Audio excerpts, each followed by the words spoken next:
ॐ भूर्भुवः स्वः तत्सवितुर्वरेण्यं भर्गो देवस्य धीमहि धियो यो नः प्रचोदयात्। जय श्री राम मेरे सनातनी बंधुओं। आइए इस सनातन रूपी वृक्ष के जड़ों को सिंचित करें और इसे पुष्पित और पल्लवित करें और इसे इतना विराट और शक्तिशाली बना दें कि हमारे आने वाले वंशज अपने पूर्वजों पर गर्व कर सकें तथा विधर्मियों से अपनी रक्षा भी कर सकें। ये विधर्मी शक्तियाँ हजारों वर्ष से हमारी सभ्यता और संस्कृति को नष्ट करने का अथक प्रयास कर रहा है। पिछले अंक में हम लोगों ने अध्ययन किया कि राम और लक्ष्मण अपने सभी वानर सैनिकों के साथ लंका नगरी के समीप एक सुवेल नामक पर्वत है, उसी पर रात्रि विश्राम का विचार करते हुए उस पर चढ़ते हैं और वहीं से रावण के लंका नगरी का अवलोकन करते हैं। श्री राम और लक्ष्मण दोनों लंका नगरी की खूबसूरती को देख करके बहुत आश्चर्यचकित होते हैं और उन्हें बहुत विस्मय होता है उसकी सुंदरता को देख कर। इस अंक में हम लोग युद्ध कांड के 40वें और 41वें सर्ग के बारे में अध्ययन करेंगे। श्री राम और लक्ष्मण अपने सभी वानर सैनिकों के साथ उस सुवेल पर्वत पर चढ़ जाते हैं और यहाँ पर ये बताया गया है कि सुवेल पर्वत का जो है वो विस्तार लगभग 2 योजन का था। वहाँ से वो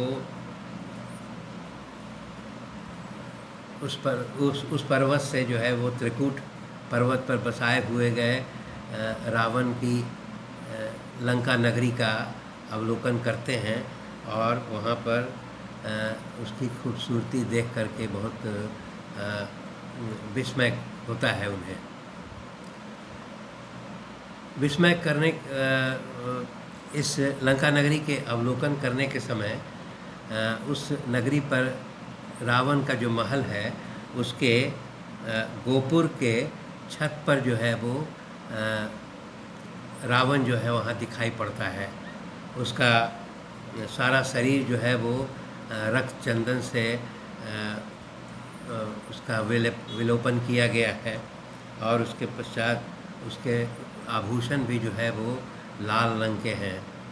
2 जो है वो परिचारिकाएं जो है उसके ऊपर जो है वो चबर हिलाती हुई उसमें लगी हुई हैं। और यहाँ पर सुग्रीव जो है जब रावण को उस प्रकार वहाँ पर देखते हैं तो देख करके वो दिखाता है वो तुरंत उत्तेजित होकर के खड़े हो जाते हैं और खड़े होकर के बिना कुछ विचार विमर्श किए हुए छलांग लगा करके और उस रावण के गोपुर के छत पर जो है वो पहुंच जाते हैं और पहुंच करके रावण पर आक्रमण कर देते हैं। और रावण पर आक्रमण करके पहले उसको उसका जो है मुकुट था उसको उसके सर पर से हटा करके उसको गिरा देते हैं और उसके पश्चात वो दोनों जो है मल्ल युद्ध करने लगते हैं। यहाँ पर दिखाया गया है कि रावण और सुग्रीव जो है दोनों जो है बलवान हैं और दोनों जो है आपस में वो मल्ल युद्ध करते हुए एक दूसरे पर वार करते हैं। कभी रावण जो है वो सुग्रीव को ज़मीन पर पटक देता है, कभी सुग्रीव जो है रावण को पटक देते हैं। इस प्रकार जो है और दोनों चूँकि जवान हैं और शक्तिशाली हैं और दोनों में काफ़ी जो है वो मल्ल युद्ध का प्रदर्शन दोनों के द्वारा किया जाता है। यहाँ पर दिया गया है कि इस मल्ल युद्ध में जो है 2 शब्दों का यहाँ पर प्रयोग किया गया है कि उस मल्ल युद्ध में विभिन्न प्रकार के मंडल और विभिन्न प्रकार के स्थान इसका प्रदर्शन करते हुए दोनों जो है वीरों के बीच में मल्ल युद्ध चल रहा है। यहाँ पर इसलिए जानना आवश्यक है कि मंडल और स्थान का क्या मतलब है। यहाँ पर दिया गया है कि भरत मुनि ने मल्ल युद्ध में 4 प्रकार के मंडल उनके द्वारा बताया गया है। 4 प्रकार के मंडल, ये मल्ल युद्ध का तरीका हुआ, जिसमें पहला है चारी मंडल, करण मंडल, खंड मंडल और महामंडल। ये चारों जो है मल्ल युद्ध के तरीके हैं। अब इसमें बताया गया है कि अगर एक पैर आगे बढ़ा करके चक्कर काटते हुए शत्रु पर आक्रमण करते हैं तो उसको कहते हैं चारी मंडल। और अगर 2 पैर से मंडलाकार घूमते हुए शत्रु पर आक्रमण करते हैं तो उसको कहते हैं करण मंडल। और फिर अनेक करण मंडल का जो प्रयोग होता है तो उसको कहते हैं खंड मंडल। और उसी प्रकार कई खंड मंडल का प्रयोग करके अगर मल्ल युद्ध किया जाता है, आक्रमण किया जाता है, तो उसको कहा जाता है महामंडल। इस प्रकार 4 प्रकार के जो है वो मल्ल युद्ध के इसमें तरीका बताया गया है। इसके पश्चात फिर स्थान का जो शब्द का यूज़ किया गया है, व्यवहार किया गया है। स्थान जो है वो भरत मुनि के द्वारा मल्ल युद्ध में 6 स्थानों का विवरण दिया गया है। वो है वैष्णव, संपाद, वैशाख, मंडल, प्रत्यालीढ़ और अनालीढ़। इस प्रकार 6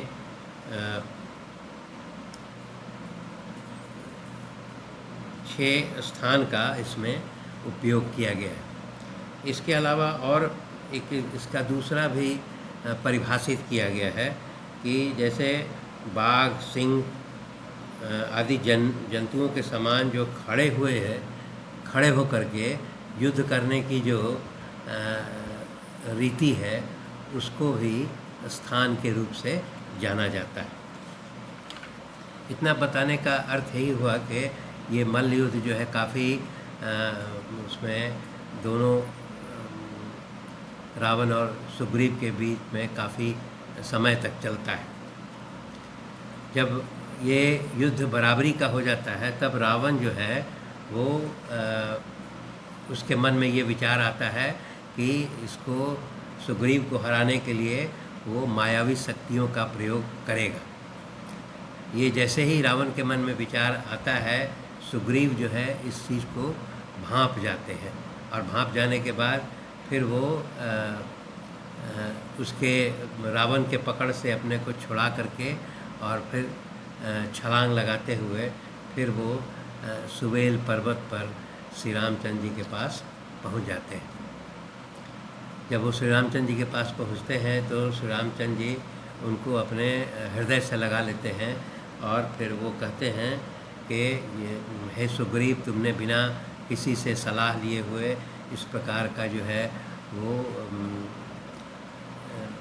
इस प्रकार का जो कार्रवाई किया है ये राजाओं को ये शोभा नहीं देता है। वो बताते हैं कि तुम राजा हो, हम और हमारे सैनिकों के जो है वो नेतृत्व कर रहे हो, इसलिए तुम्हें स्वयं जो है इस तरह का वीरता दिखाने की आवश्यकता नहीं है। वो यहाँ तक कहते हैं कि अगर तुम्हें इस मल्ल युद्ध में कुछ हानि पहुँच जाती तो वो मैं जो है सीता को प्राप्त करने के बाद भी जो है अपना शरीर जो है वो जीवित नहीं रख सकता था। इतना स्नेह प्रदर्शित करते हैं श्री रामचंद्र जी कि अगर वो तुम्हें कुछ हो जाता तो मैं भी अपना शरीर त्याग देता। इस तरह का कह करके वो सुग्रीव को समझाते हैं। इसके पश्चात फिर रामचंद्र जी जो है ये बोलते हैं कि मैं कुछ इस तरह का अपशकुन देख रहा हूँ जो बहुत बड़े लोक संहार की सूचना दे रहा है, जिसमें कि करोड़ों रीछ, वानर और राक्षसों के मुख्य सैनिकों की भी मृत्यु होगी। वो बताते हैं कि बहुत सारे पशु पक्षी जो है वो दीनता से वो सूरज की ओर देख करके चित्कार कर रहे हैं और उसके पश्चात सूर्यमंडल में छोटा रूखा और लाल घेरा दिखाई पड़ रहा है। ये नक्षत्र जो है जितने दिखाई पड़ रहे हैं वो ठीक ढंग से प्रकाशित नहीं हो रहे हैं, मलिन दिखाई देते हैं और ये अशुभ सूचक हैं। इसके बाद वो बताते हैं कि ये गीदड़ वगैरह सियार जो है वो ज़ोर ज़ोर से अमंगलकारी वाणी बोल रहे हैं।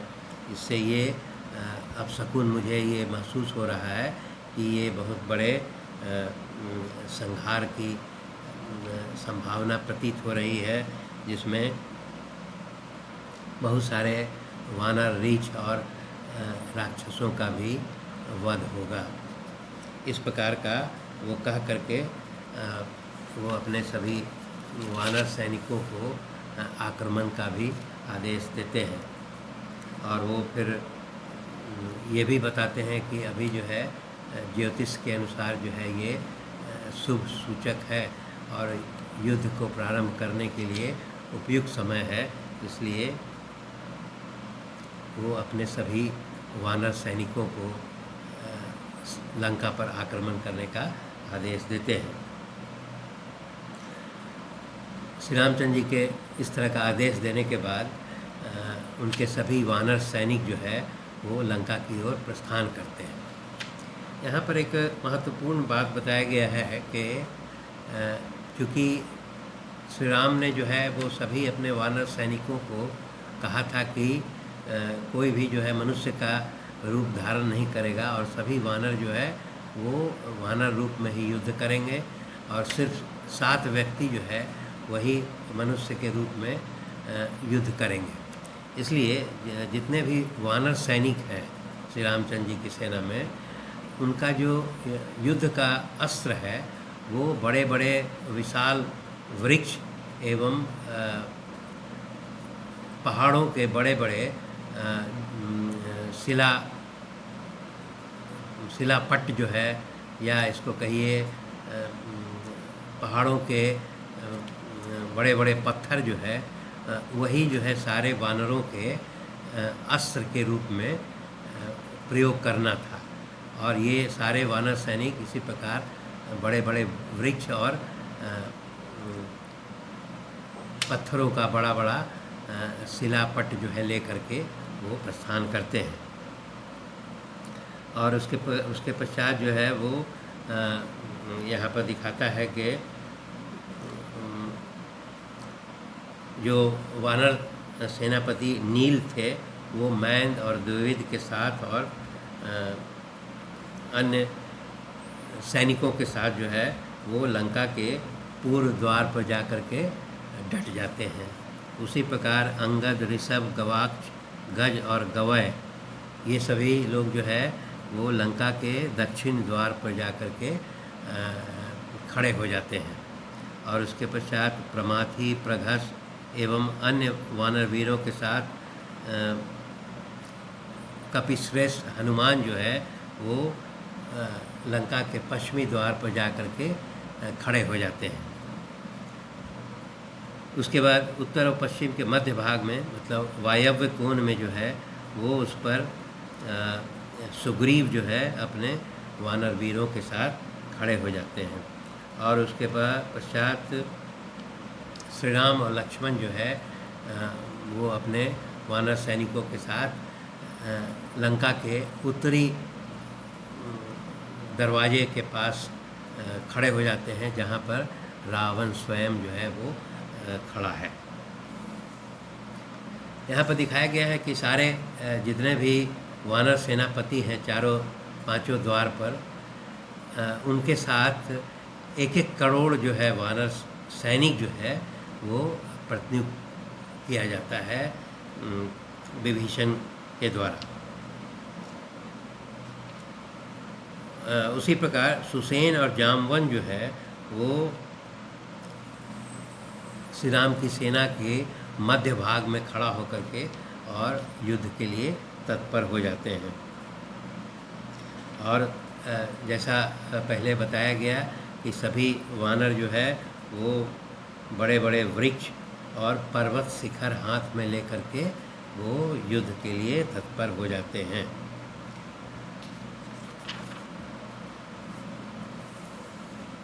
ये जब सभी वानर जो है वो लंका नगरी में पहुंचते हैं, लंका नगरी में प्रवेश कर जाते हैं, तो पूरे लंका नगरी में जो है हलचल मच जाती है। और इसके पश्चात यहाँ पर अंतिम रूप से श्री रामचंद्र जी जो है पुनः जो है वो संधि प्रस्ताव रावण के पास भेजते हैं।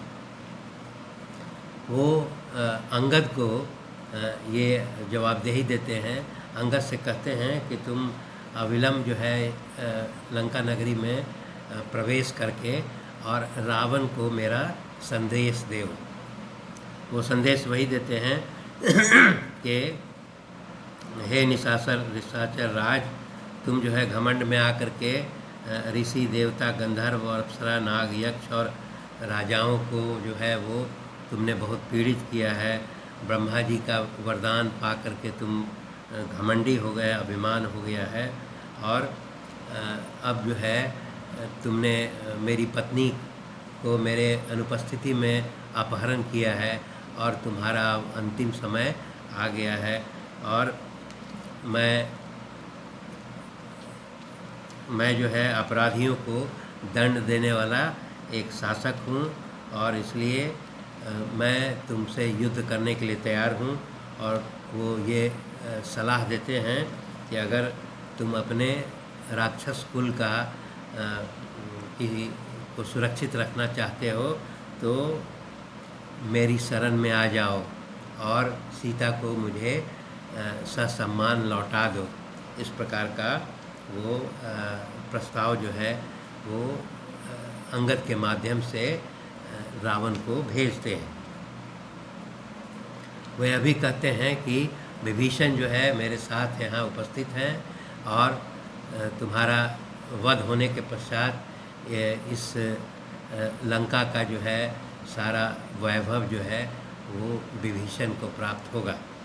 इस प्रकार का वो बोलते हैं कि अब तुम्हारा राज्य भोगने का समय समाप्त हो गया है। इस प्रकार का जब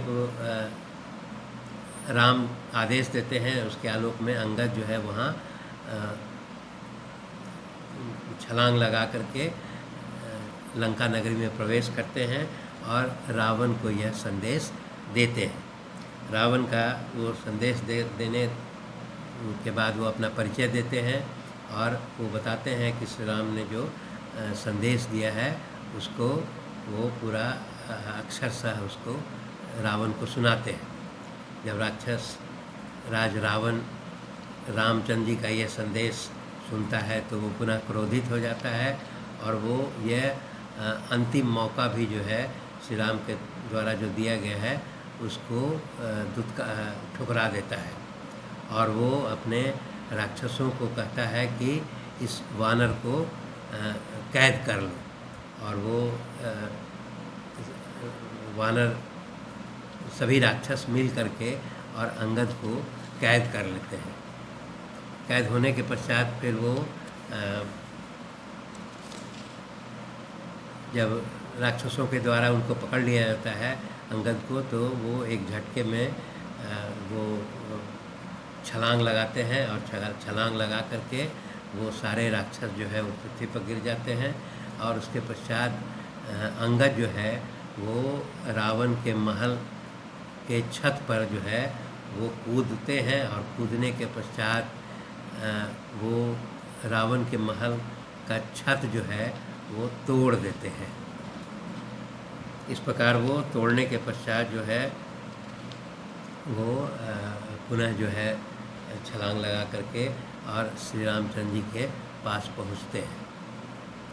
इधर जो है रावण को जब ये ज्ञात होता है कि वो उसके लंका नगरी के चारों द्वार को श्री राम की सेना के द्वारा जो है